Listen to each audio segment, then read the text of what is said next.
고린도후서 4장 7절부터 10절.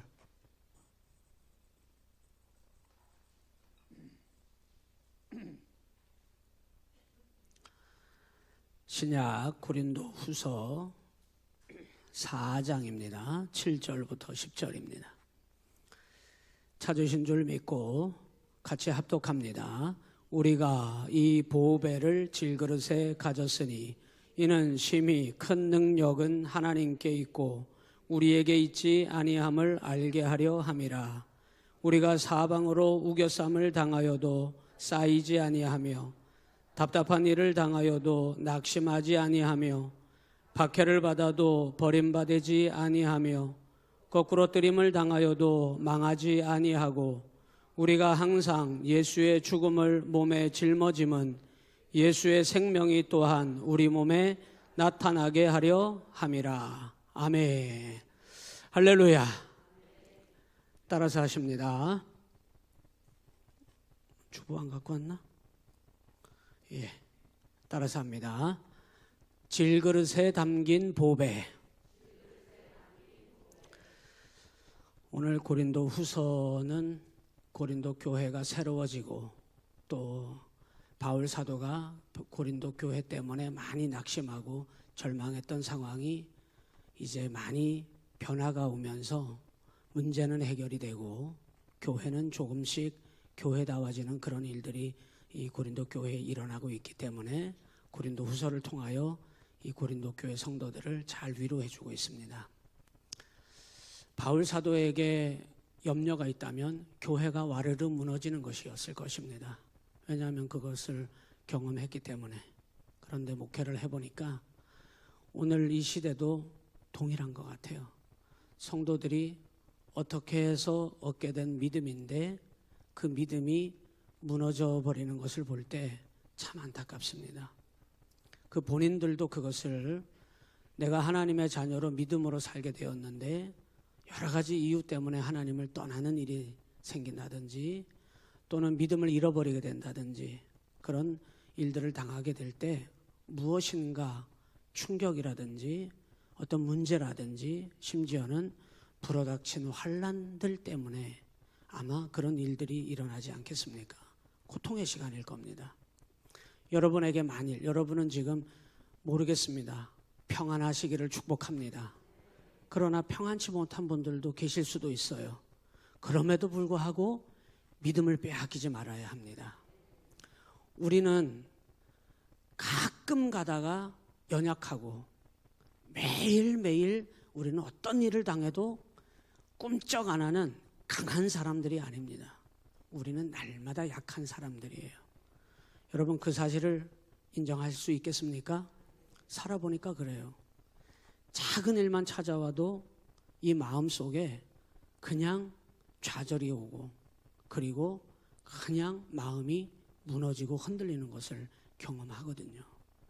그런 걸 보면 야, 살 만큼 살았는데 경험할 만큼 경험했다고 생각하는데 그런데 어려움이 오면 또 낙심돼요. 내 마음을 어떻게 부여잡고 있는다고 생각하는데 이 막 흔들려 그냥 마음을 어찌할 수가 없는 거예요. 그래서 오늘 이 고린도 후서 4장의 말씀은 그런 얘기잖아요. 우리가 7절에 우리 인생을 어디에다 비유했어요? 질그릇이라 그랬어요. 왜 많고 많은 그릇 중에 질그릇이라고 성경은 우리 인생을 그렇게 표현했느냐? 약하고 깨지기 쉬운 인생이 저와 여러분의 인생이기 때문에 그렇습니다. 그래서 가끔 나는 약한 어려움이 찾아오는 것이 아니라 사실은 우리 모두 다 똑같은 거예요. 항상 우리는 약합니다. 예, 저 사람은 괜찮아 보이는데 나만 힘든 것 같아, 나만 깨지는 것 같아. 아닙니다. 우리 모두 인생은 다 질그릇 같은 인생이에요. 깨지기 쉽고 조금만 어려움이 조금만 환난이 나를 툭 치면 그냥 와르르 무너지는 그런 연약한 인생들이 우리 자신입니다. 여러분 박진석 원사님 위해서 기도하고 계시죠? 제가 어제 요양원에 신방 좀 갔다 왔는데 눈을 떠가지고 아파 이렇게 말씀을 하신대. 눈을 떴대요. 눈을 뜨셨답니다, 여러분. 그래서 제가 어제 가서 저도 눈을 뜬 걸 좀 보고 싶어서 가서 이렇게 기다렸더니 그 시간에 또 주무시는 시간이라네. 갔더니 주무시더라고.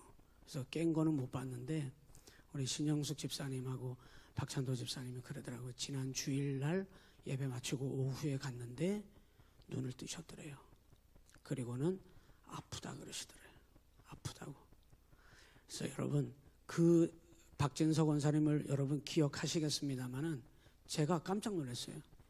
기골이 장대하시더만요. 기골이 얼마나 장대하신지 몰라. 이 팔뚝이요. 제 다리통만 해 그냥. 이래 그냥 막. 진짜. 예, 기골이 장대하고 몸이 얼마나 좋으신 분인지 몰라요. 제가 보니까 박진석 원사님 같은 분들은 의지력이 엄청 강합니다.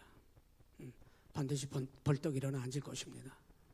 그리고 여러분 앞에 오셔가지고 기도해 줘서 감사하다고 그렇게 말씀하는 날이 올 줄로 믿습니다. 그런데 그런 기골이 장대한 분도 병상에 누워 있으니까 그냥 누워 있어. 그냥. 야, 그렇게 약해 보일 수가 있나? 그렇게 튼튼해 보이시는 분이, 의지가 그렇게 강해 보이시는 그분이 그 병 때문에 이렇게 쓰러지셔서 누워 계신 거 보니까요.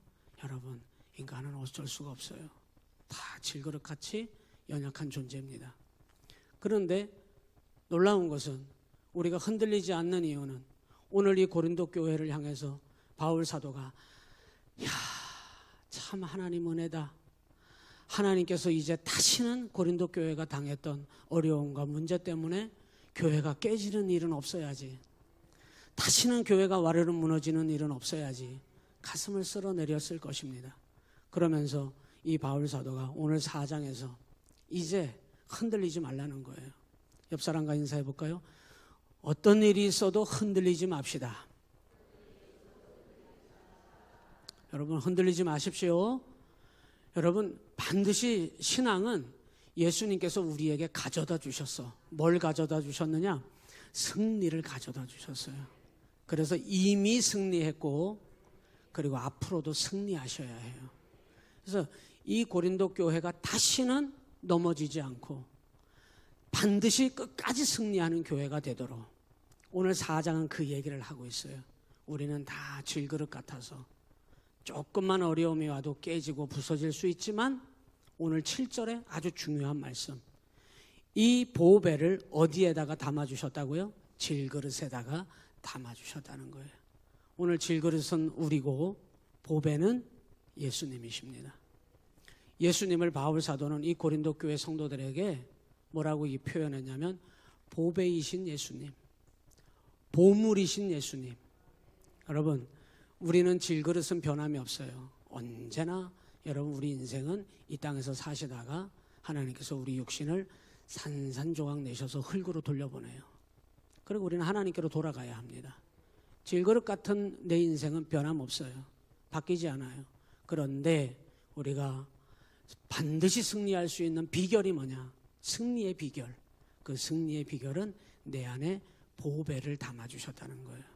그 보배는 금덩어리면 좋겠습니까? 여러분 우리 안에 담아주신 보배는 예수님이십니다. 빛나는 예수님을 우리에게 내 안에 보내주신 거예요. 그래서 여러분 안에 지금 누가 계시다는 얘기예요?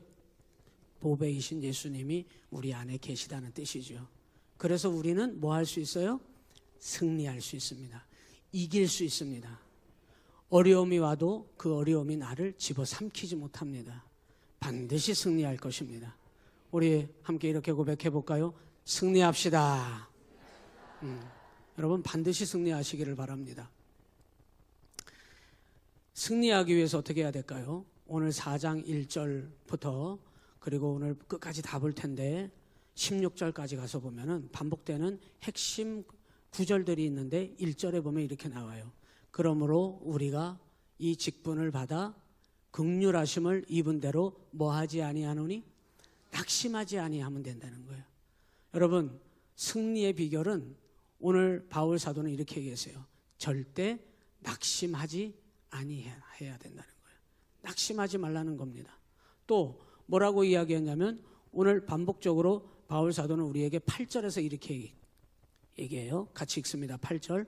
우리가 사방으로 우겨쌈을 당하여도 쌓이지 아니하며 답답한 일을 당하여도 뭐하지 아니하며 낙심하지 아니한다 그랬어요.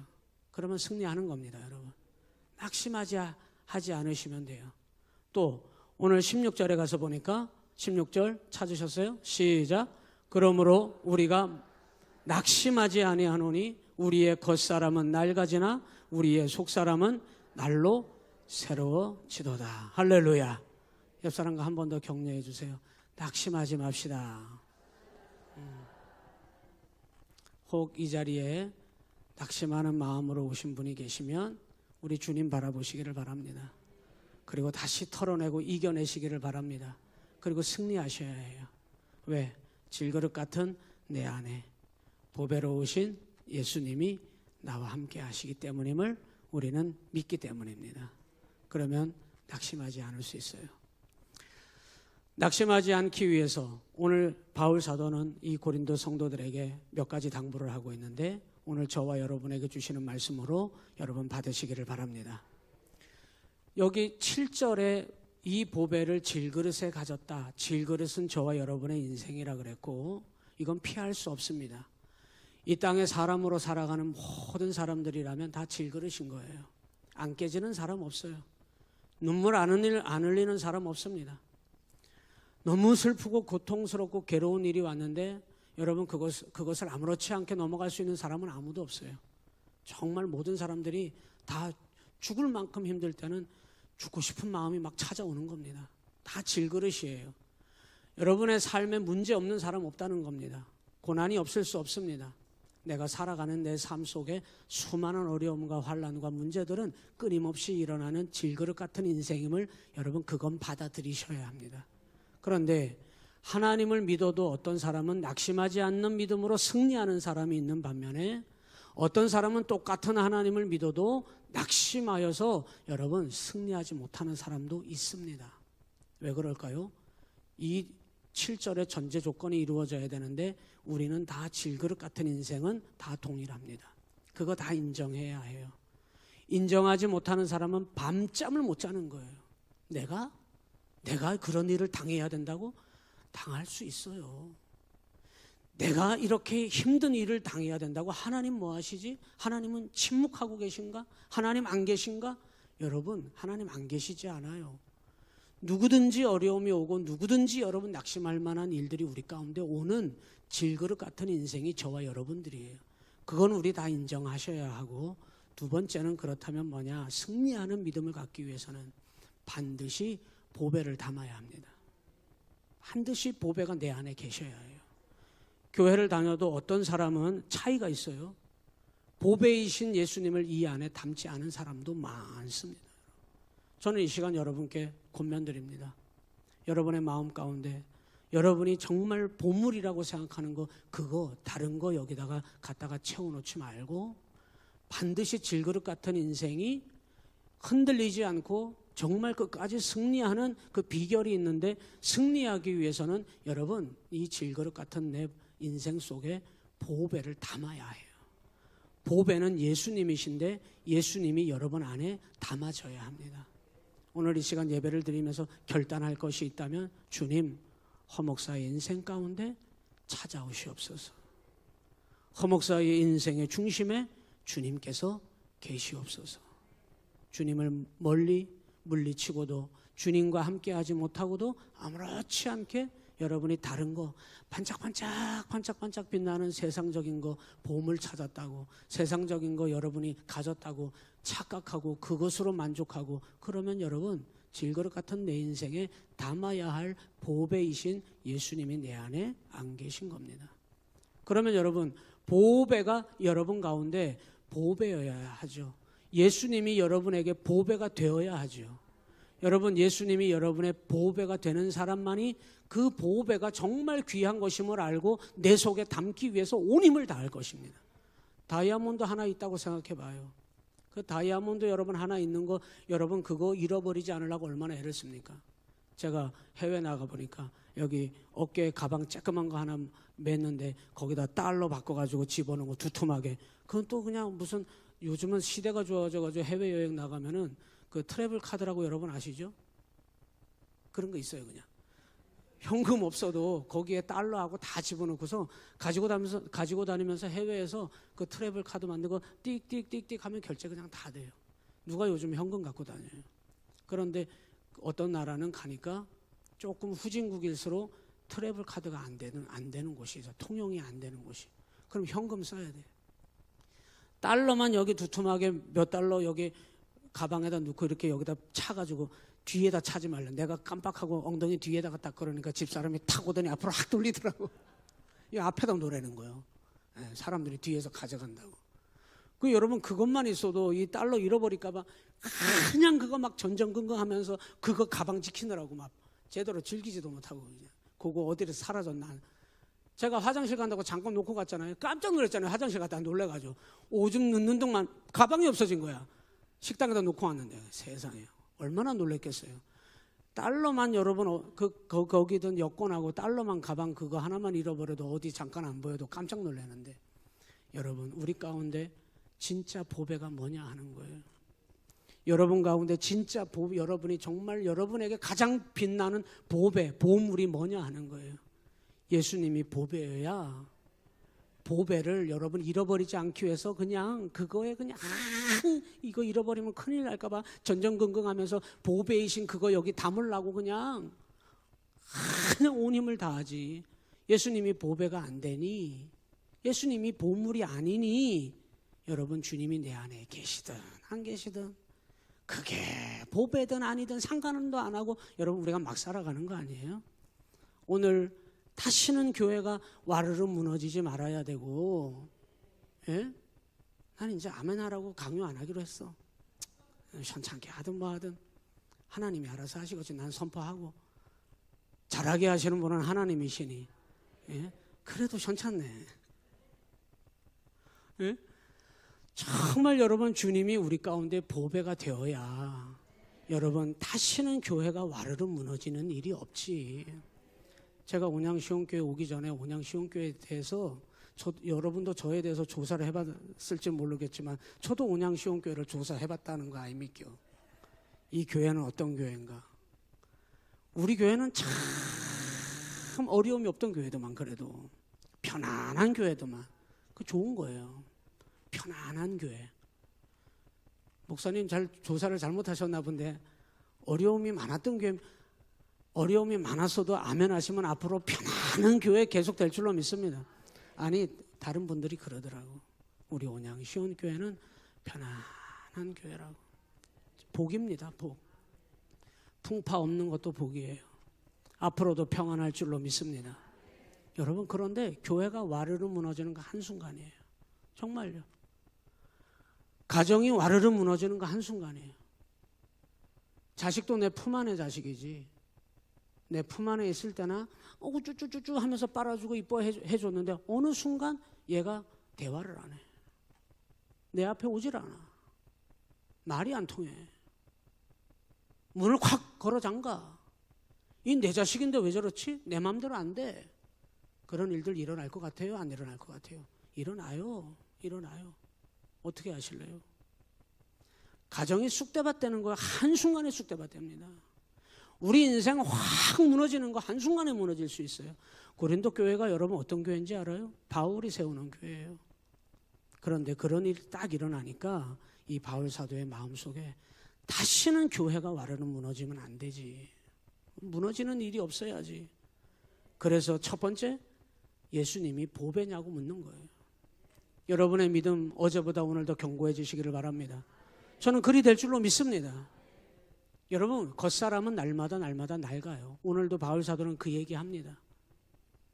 우리 나이가 점점 들어가는데 어떻게 청년과 같이 여러분 뼈다귀가 여전히 튼튼하고 여러분 여전히 시력이 좋고 난 오늘도 거울 보고 오면서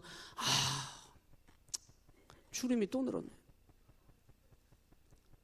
여러분 제발 아시는 분은 좀 제 카톡으로 개인적으로 알려줘서 기미는 왜 자꾸 생기는 거예요?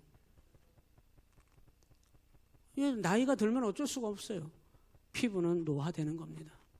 기력은 떨어지는 겁니다. 그러나 속사람은 날로 강건해져야 해요. 그게 우리의 믿음인데 그게 승리인데 그게 여러분 어떻게 가능하냐? 보배이신 예수님을 내 안에 담느냐? 담지 않고 사느냐. 이게 전제 조건이에요. 이건 전제 조건이고요. 그리고 보배이신 그 예수님이 내 안에 계신 사람은 뭐 하지 말아야 되느냐? 낙심하지 말아야 해요. 그래서 1절, 8절, 16절 우리가 낙심하지 아니하노니 그랬어요. 여러분 절대 이거는 훈련하고 연습하면 돼요. 따라서 해보실까요? 나는 낙심 안 할 거야. 정말 그렇게 하세요? 네, 정말 낙심하지 마셔야 해요. 낙심한다고 하는 말은 무슨 뜻이냐면 내가 믿음을 잃어버렸다는 뜻입니다. 여러분, 내 주머니에 진주가 하나 있었는데 어떻게 하다가 어디 놓고 돌아다니다가 딱 잊어버렸어. 막 기뻐 춤춰요, 낙심해요. 잃어버렸기 때문이에요. 잃어버려서 낙심하는 거야. 큰일 난 거야 지금. 잃어버린 게 클수록 낙심이 커. 믿음을 잃어버려요. 내 안에 보배이신 예수님을 잊어먹고 살아. 그냥 낙심합니다, 여러분. 그 오늘 이 낙심하지 않기 위해, 낙심하지 않으면 승리하는데 무슨 일을 당해도 낙심만 않으면 반드시 승리하는데, 여러분 낙심하지 않는 것이 중요한데 낙심하지 않기 위해서 어떻게 해야 되느냐? 1절 다 같이 읽습니다. 1절 시작. 그러므로 우리가 이 직분을 받아 긍휼하심을 입은 대로 낙심하지 아니한다 그랬어요. 1절에 여러분 두 가지 여기에 낙심하지 않는 이유를 바울 사도가 기록해 놨는데, 첫 번째는 우리는 사명자이기 때문에.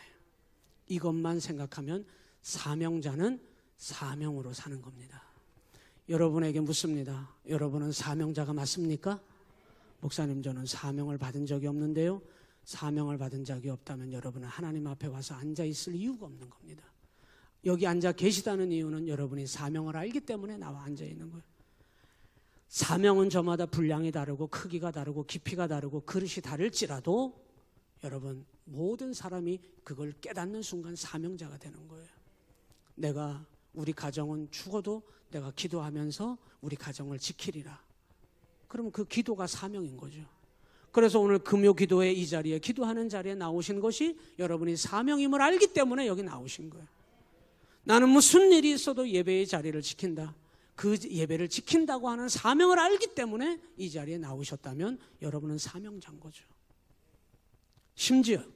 심지어는 내가 다른 건 잘 몰라도 내가 목사님 실망시키지 않기 위해서 내가 그 자리를 지켜줘야 되겠다. 예, 그것도 사명일 수 있습니다.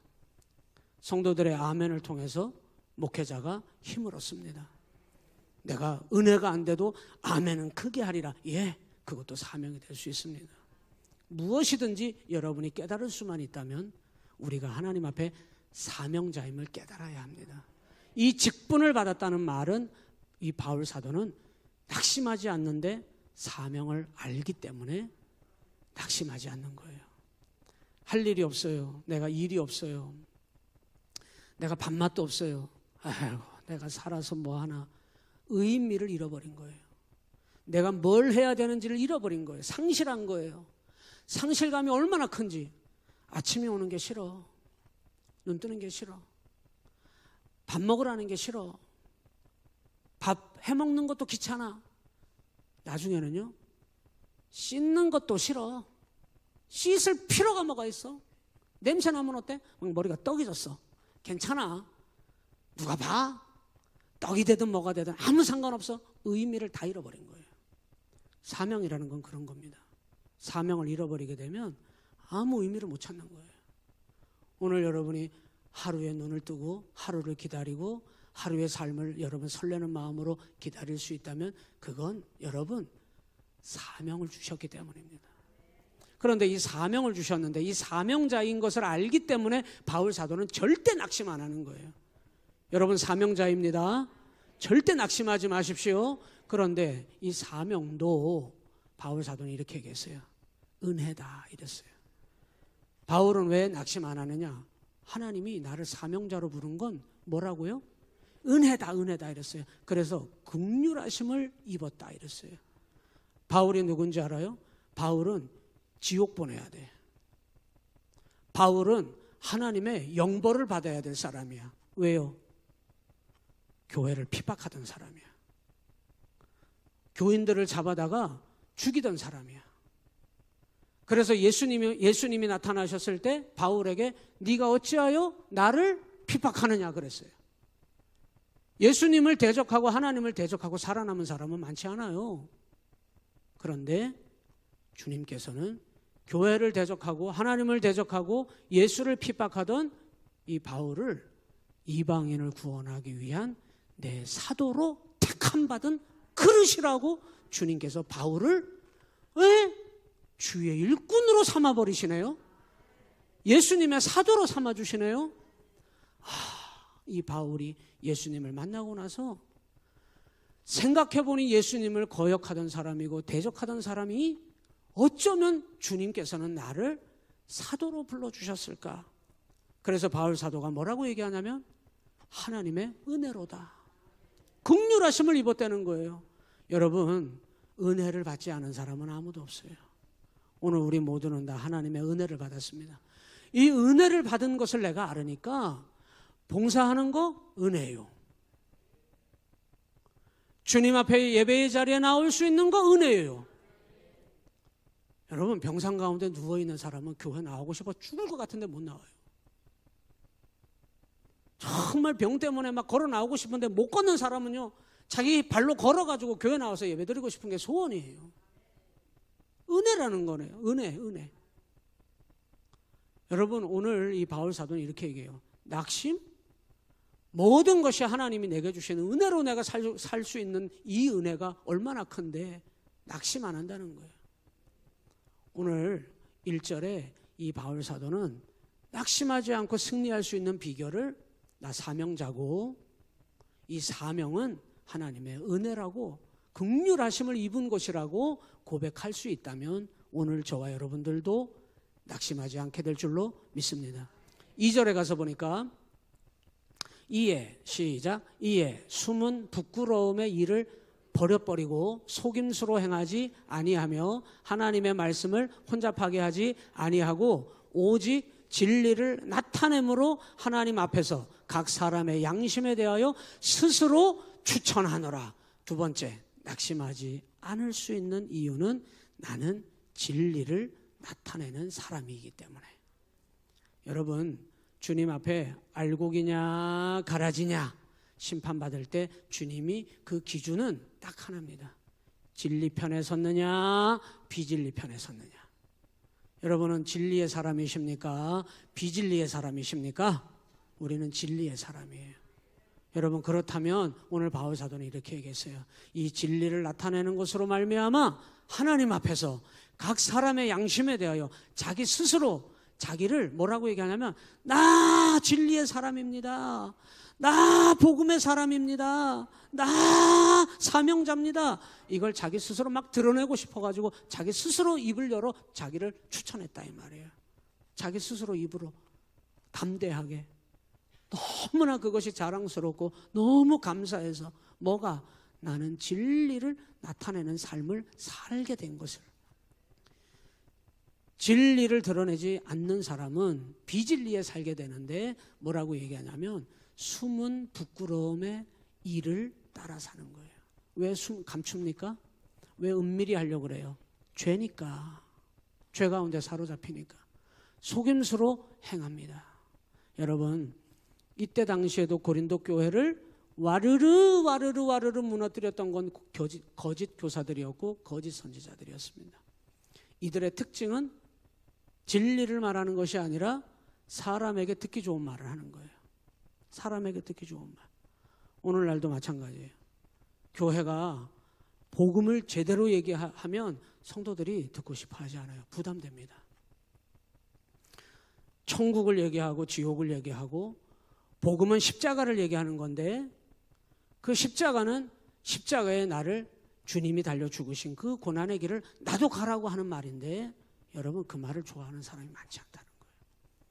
그래서 이때 당시에도 이 고린도 교회에 거짓 교사들이 침투해가지고 바울 사도가 거짓 사도라고 그를 모함하면서 이간질을 시키고, 그리고 그들이 죄의 일을 말하면서 사람들이 듣기 좋은 말, 달콤한 말, 사람들이 원하는 말, 기다리는 말, 성공한다고 하는 말, 축복이라고 하는 말, 평안이라 평안이라, 괜찮다 괜찮다, 아닌데 하나님은 막 속 터져 돌아가실 것 같은데, 막 하나님은 막 피눈물을 흘리고 계신데 괜찮다 괜찮다, 평안이라 평안이라. 이게 거짓 선지자들이 했던 모습이었어요. 진리 아닙니다, 여러분. 그러니까 숨은 부끄러워, 감추고 은밀히 부끄러운 죄인데 그 일을 행하고 속임수로 행하고, 그래서 어떻게 하느냐? 하나님의 말씀을 혼잡하게 하는 거예요. 여러분, 사람이요, 마음이 혼란에 빠지잖아요. 괴롭습니다. 여러분의 마음이 혼란에 빠지면 괴로워요. 어떻게 하면 혼란에 빠질 수 있는지 제가 알려드릴까요? 여러분, 자꾸 다른 사람 몰래 은밀한 일을 해. 다른 사람 몰래 자꾸 죄를 지어. 여러분, 허목사가 여러분 몰래 죄를 진다고 생각해봐요.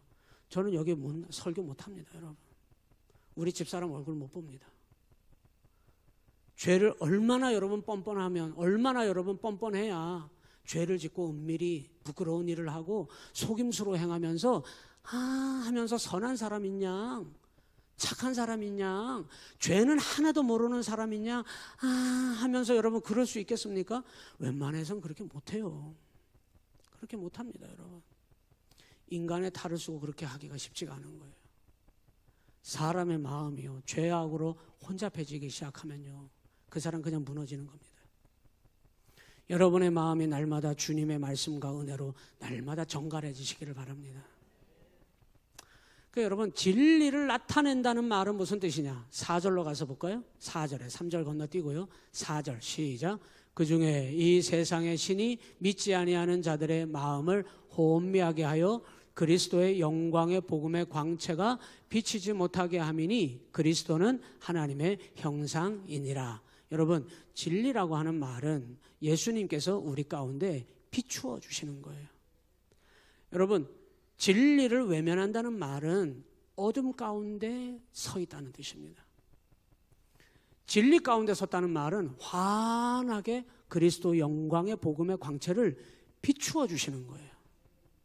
그래서 여러분, 그 사람을 보면 어둠의 일을 즐겨하고 좋아하고 어둠 가운데 서 있는 사람인지 빛 가운데 나와 있는 사람인지 확연히 다릅니다. 그죠? 달라요. 저는 우리 온양시온교회가 우리 성도들 한 분 한 분이 날마다 주님의 거룩한 영광의 복음의 광채가 비추어져서 환한 빛나는 광채가 비추어지는 날마다 빛 가운데 서 계시기를 바랍니다.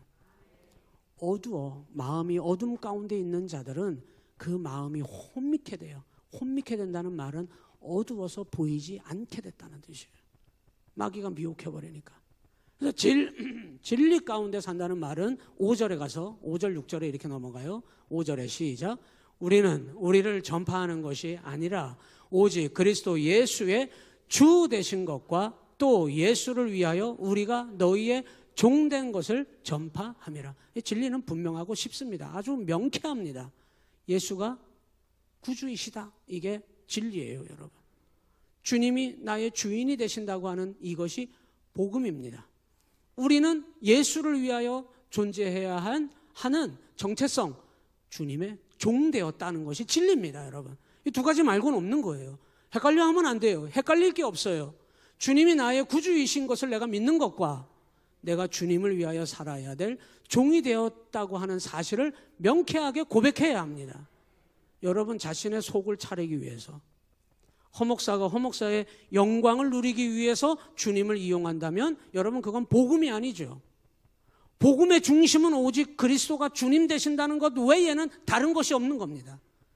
복음의 중심은 사람이 아니에요. 복음의 중심은 허목사가 아니에요. 복음의 중심은 목소리 큰 사람이 아니에요. 복음의 중심은 돈 많은 사람이 아니에요. 복음의 중심은 여러분 많이 배운 사람이 아니에요. 복음의 중심은 예수님이에요. 교회의 중심은 예수님이에요. 믿음의 주는 예수님이에요. 여러분 이것이 우리의 삶에 명쾌하게 정리되어야 해요.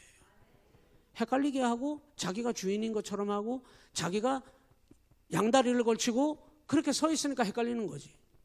그런 사람에게 여러분 신앙생활 똑바로 하세요 이렇게 얘기하고 싶지만 말 못합니다. 그게 쉬워요? 다른 사람에게? 내가 명쾌하게 진리를 나타내는 사람인지 진리를 드러내는 사람인지 진리 편에 선 사람인지 분명하게 하셔야 해요. 이게 되면 진리 편에 선 사람이 되면 절대 진리를 발견했기 때문에 낙심하지 않는 거예요. 하나님 나라를 못 봤기 때문에 자꾸 세상 것에 가서 기웃거리지. 내 것이 없기 때문에 내 것을 발견 못했기 때문에 남의 것에 자꾸 가서 기웃기웃하는 거지. 그게 마귀가 천원 덧친지도 모르고 자꾸 거기 가서 기웃기웃하는 거지. 주님을 발견 못했으니까. 진리를 드러내는 자는 낙심하지 않아요.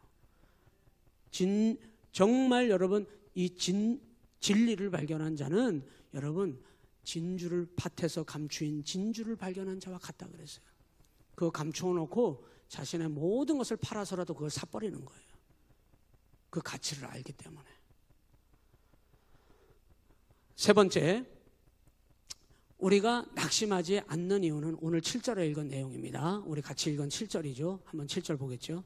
같이 시작. 우리가 이 보배를 질그릇에 가졌으니 이는 심히 큰 능력은 하나님께 있고 우리에게 있지 아니함을 알게 하려 함이라. 할렐루야. 여러분 누가 낙심하지 않습니까? 내 안에 보배이신 예수님이 거하신다는 것을 믿는 자는 무슨 일을 당해도 절대 낙심 안 합니다. 그러면 여러분 중요한 건 이거예요. 물어봐야 되는 건 이거예요. 왜 하나님은 보배이신 예수님을 보배를 질그릇 같은 우리에게다가 담아주셨을까? 우리는 연약하죠. 여러분이 그리스도 예수님을 담기에 완벽한 조건을 다 갖추었기 때문에 여러분에게 주님이 찾아오신 게 아니라는 걸 아시죠? 허목사가 완벽하기 때문에 주님이 저에게 찾아오셔서 저를 사용하는 게 아닙니다. 우리는 허물투성이에요. 부족함 투성이에요. 가끔 가다가 우리가 약해지는 게 아니고 우린 날마다 약해요. 여러분 그거 우리 인정하시죠? 우리는 나를 붙잡아 주지 않으면 나는 그냥 지금이라도 넘어질 것 같아요. 정말이에요. 이건 저의 고백이에요. 정말 저의 고백이에요. 저는 지금이라도 저를 붙잡아 주지 않으면 넘어져요. 정말 넘어져요. 나는 지금이라도 오토바이 한 대 사서 타고 달리고 싶다니까. 우리 집사람이 나를 꼭 붙들고 안 놔주니까 내가 그런 거 헛된지 못하는 거예요. 오토바이 타고 내리달려. 바이크 좋아하시는 분 있으면 저한테 얘기 좀 하소. 어디로 가면 좋은지. 누군가가 붙잡아 주지 않으면 얼마나 쉽게 넘어지는 존재인지 몰라요. 그런데 왜 그렇게 연약한 나에게 뭐 볼 게 있다고. 에? 아무리 봐도 거울을 봐도 대단할 게 하나도 없어. 내 얼굴을 봐도. 예? 우리 온양시원교회 성도님들 봐도 아무리 봐도 정말 대단한 분은 없어 그냥. 그런데 어쩌면 이분들을 하나님 이렇게 사랑하시나. 오늘 성경이 뭐라 그러는지 알아요? 하나님의 능력을 나타내시려고. 그래서 바울 사도는 이걸 깨달은 거예요. 아, 하나님은 능력이시구나. 여러분 하나님이 능력이심을 깨닫는 사람은 절대 겁먹지 않아요. 두려워하지 않아요. 낙심하지 않아요. 능력이신 하나님이 내 안에 계시니까. 그래서 7절에 이렇게 계세요. 이는 심히 큰 능력은 누구에게 있고? 여러분 심히 큰 능력은 누구에게 있고? 하나님. 하나님은 어디 계셔요? 허목사에게만 있죠? 하나님은 저 남의 하나님이죠? 저 기도 열심히 하고 금식 기도하고 그냥 막 예배 열심히 드리고 정말 믿음 좋고 그런 사람에게만 하나님이 계시죠? 아니에요. 하나님은 여러분의 하나님이셔. 하나님은 차별이 없으셔. 우리 가운데 공평하신 하나님이신데 하나님은 이 큰 능력의 하나님은 그 능력이 하나님께 있으셔. 그래서 그 능력이 하나님께 있고 우리에게는 처음부터 능력은 없어요. 우리에게 있지 아니함을 뭐하게 하려 함이라? 알게 하려 함이라. 능력의 하나님, 질그릇 같은 연약한 나에게 찾아오셔서 내 안에 계신 그 하나님이 능력의 하나님임을 깨달을 때 여러분 우리는 낙심하지 않습니다. 오늘 여러분 그 시간 되시기를 주님의 이름으로 간절히 축복합니다. 그래서 이렇게 얘기합니다. 바울 사도만큼 고난당하고 어려움 당해서 낙심할 일이 그렇게 많은 사람은 드물어요. 바울 사도만큼 낙심할 만한 일이 이렇게 많은 사람이 있으면 나와보라 그래. 그래서 4가지로 8절에 바울 사도가 자신의 삶을 이렇게 정리했어요. 우리가 사방으로 우겨쌈을 당했습니다. 답답한 일을 당했습니다. 9절에 박해를 받았습니다. 거꾸로 뜨림을 당하는 사람이 바울이었어요. 이 정도면 끝장난 겁니다, 여러분. 이 정도면 낙심할 수밖에 없는 거예요. 사방으로 우겨쌈을 당했죠. 답답한 일을 당하죠. 박해를 받죠. 거꾸로 뜨림을 당했어요. 죽을 고비는 끊임없이 당했고요.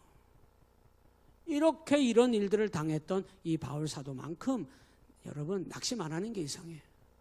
그런데도 뭐라고 이야기하냐면 여러분 망하지 아니하고 낙심하지 아니하고 그랬어요, 여러분. 이게 바울 사도의 고백이었습니다. 왜요? 뭘 발견했기 때문에? 능력의 하나님을 발견했기 때문에 낙심하지 않는 겁니다. 오늘 그 하나님이 여러분을 붙들어 주십니다.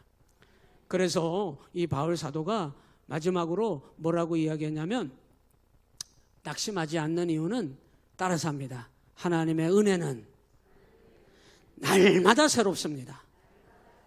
하나님의 은혜는 날마다 새로워요. 화수분이야. 멈추지 않아요. 마르지 않아요. 날마다 넘쳐납니다. 그래서 뭐라 그랬느냐? 16절에 같이 읽어요. 시작.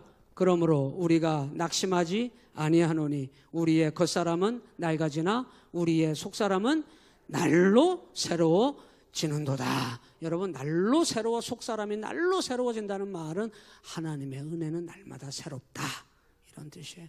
오늘도 옛날에 받은 은혜 생각하면서 기도하려고 하지 말고 오늘 여러분에게 부어주실 하나님의 은혜를 사모하며 기도하십시오. 새로운 은혜예요. 오늘 새롭게 하실 겁니다. 오늘 여러분의 삶 속에 새롭게 역사하실 것입니다. 그래서 날마다 새롭게 부어주시는 그 하나님을 향하여 우리의 따라서 합니다. 내 시선이 하나님을 바라봅니다. 내 시선이 날마다 그 하나님 바라보는 거예요. 그래서 18절에 이렇게 나와요. 마지막이에요. 18절 시작. 우리가 주목하는 것은 보이는 것이 아니요 보이지 않는 것이니 보이는 것은 잠깐이요 보이지 않는 것은 영원함이라. 여러분 보이지 않는 게 뭐예요? 보이는 건 이 세상이에요. 세상 것은 다 지나가요. 여러분 썩지 않은 것은 없어요. 사라지지 않는 것은 없어요. 그러나 보이지 않는 것을 본다는 말은 영원한 믿음의 세계를 보고 있다는 거예요. 오늘 여러분 영원한 믿음의 세계를 바라보는 속사람의 강건한 사람 되시기를 주님의 이름으로 간절히 축복합니다. 그 사람은 오늘 10절, 11절, 12절, 13절, 14, 15절까지 안 읽었습니다만 한마디로 말씀드리면 왜 믿음의 영원한 세계를 볼 수 있느냐? 나는 예수의 생명을 짊어졌다 그랬어요. 우리는 예수의 생명을 짊어지고 사는 자입니다. 이거는 사실은 바울이 부활신앙을 얘기하는 것입니다만 우리 다 죽습니다. 그러나 영생, 부활의 첫 열매가 되시는 주님으로 말미암아 우리도 부활의 생명을 받게 되는 겁니다. 그래서 여러분 우리는 이 지나가고 썩어지고 사라지고 없어질 세상 때문에 낙심하고 일희일비하고 그냥 철퍼덕 넘어지고 그냥 콧바트리고 끝난 것처럼 그렇게 하는 게 아니고 우리는 부활 영생의 신앙을 얻은 자로서 보이지 않는 저 영원한 세계를 바라보는 그 믿음의 시선을 갖고 있는 거예요. 오늘도 그 하나님 바라보십시다. 오늘도 그 세계를 바라봅시다. 오늘도 그 말씀 들읍시다. 오늘도 그 하나님의 손에 붙들림 당합시다. 그리고 여러분 질그릇 같은 인생 맞아요. 질그릇 같은 인생 맞아요. 그러나 내 안에 보배이신 예수님이 계십니다.